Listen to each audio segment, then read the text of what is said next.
Hi welcome to my channel Kanakadurga vlogs. ఈరోజు మనం ఆషాఢ మాసంలో తినే బీరకాయ కూర తెలగపిండి ఎలా తయారు చేయాలి, దానికి కావలసిన పదార్థాలు చూద్దాం. కావలసినవి బీరకాయలు 1/2 కిలో, కరివేపాకు, వెల్లుల్లిపాయలు, తగినంత నూనె, ఎండుమిర్చి, తాలింపు దినుసులు, కూర తెలగపిండి, ఉప్పు, కారం. ముందుగా స్టవ్ వెలిగించి బాండీ పెట్టి అందులో మనం తీసుకున్న నూనె వేసి నూనె వేడెక్కిన తరువాత మనం తీసుకున్న తాలింపు దినుసులు, ఎండుమిరపకాయ, వెల్లుల్లిపాయలు, కరివేపాకు అవన్నీ వేసి కంప్లీట్గా అవి వేగేంత వరకు వేపాలి.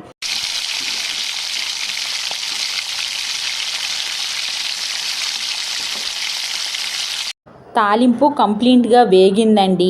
నెక్స్ట్ ఇందులో ఇప్పుడు మనం తీసుకున్న బీరకాయ ముక్కల్ని యాడ్ చేయాలి.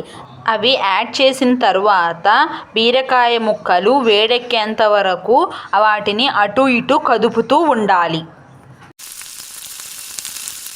నెక్స్ట్ ఇందులో ఇప్పుడు కొద్దిగా ఉప్పు, కొద్దిగా కారం వేసి ఉప్పు కారం ముక్కలకి పట్టేంత వరకు అటు ఇటు కదుపుతూ ఉండాలి.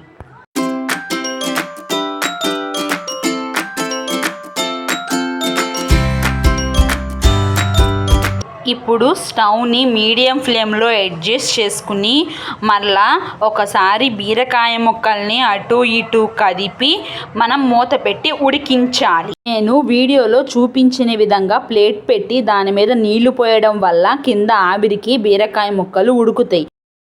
ఒక 5 మినిట్స్ అయిన తర్వాత మనం మూత తీసి బీరకాయ ముక్కలు ఉడికినయలేదో చెక్ చేసుకోవాలి. ఇదిగోండి, నేను వీడియోలో చూపించిన విధంగా బీరకాయ ముక్కలు ఉడకాలి. అప్పుడు మాత్రమే మనం తీసుకున్న కూర తెలగపిండిని ఇందులో యాడ్ చేయడం కుదురుతుంది.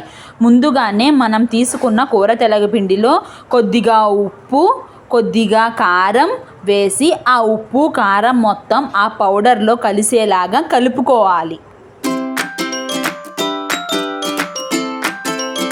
అలా ఉప్పు కారం కలిపిన పౌడర్ని మనం తీసుకున్న బీరకాయ ముక్కల్లో వేసి ఆ పౌడర్ మొత్తం ఆ బీరకాయ ముక్కలకి పట్టేలాగా ఒక 5 మినిట్స్ కదుపుతూ ఉండాలి.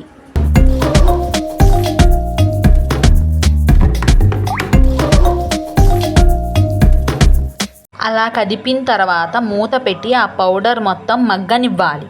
ఒక 5 మినిట్స్ అయిన తర్వాత మూత తీసి ఆ పౌడర్ మొత్తం ముక్కల్లో మగ్గిందో లేదో చెక్ చేసుకోవాలి. ఇదిగోండి, కంప్లీట్గా మగ్గింది. ఇప్పుడు మనం ఆ ఉడికిన కూరని ఒక బౌల్లోకి తీసుకుంటే ఎంతో టేస్టీ బీరకాయ కూర తెలగపిండి రెడీ.